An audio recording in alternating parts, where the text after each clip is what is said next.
People who got the Johnson & Johnson vaccine in the last few weeks shouldn't be nervous, federal officials said, despite the nationwide pause on administering the shots after 6 reports of a rare type of blood clot. But they should keep an eye out for possible warning signs. The 6 cases were in women ages 18 to 48 who developed symptoms 6 to 13 days after receiving the shots. 1 died, and another patient is in critical condition, Food and Drug Administration and Centers for Disease Control and Prevention officials said Tuesday. All the women developed a type of clot called a cerebral venous sinus thrombosis, or CVST, a blood clot in the vessels that drain blood from the brain, combined with low levels of blood platelets, or thrombocytopenia, according to the FDA and the CDC.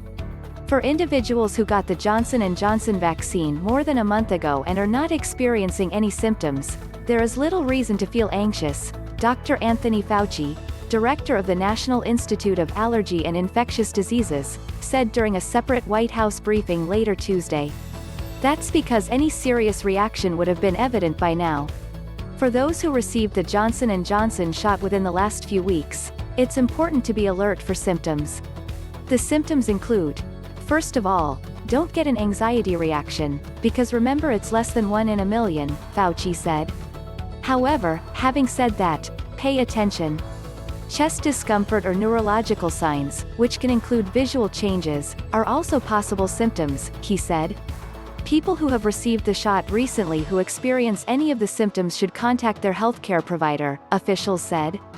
Healthcare providers need to be aware that treatment for this specific type of blood clot is different from what's frequently used for blood clots, according to FDA and CDC officials. Usually, an anticoagulant drug called heparin is used to treat blood clots. In this setting, administration of heparin may be dangerous, and alternative treatments need to be given, according to the joint statement from the 2 agencies. Treating with heparin would be a mistake in this situation because it could be dangerous and make the situation much worse, Fauci said. If someone ends up with a very severe headache or any type of shortness of breath, pain in their leg, or severe pain in their abdomen, they would want to seek medical attention, Dr. Peter Marks, director of the FDA's Center for Biologics Evaluation and Research, said during the briefing. For people who got the vaccine more than a month ago, the risk is very low at this time, Schuchat said Tuesday. The clots appear to be extremely rare. Almost 7 million people have received the Johnson & Johnson shots since the FDA authorized it for emergency use in February. The blood clot symptoms are different from the immediate side effects that occur within a few days of getting a COVID-19 shot.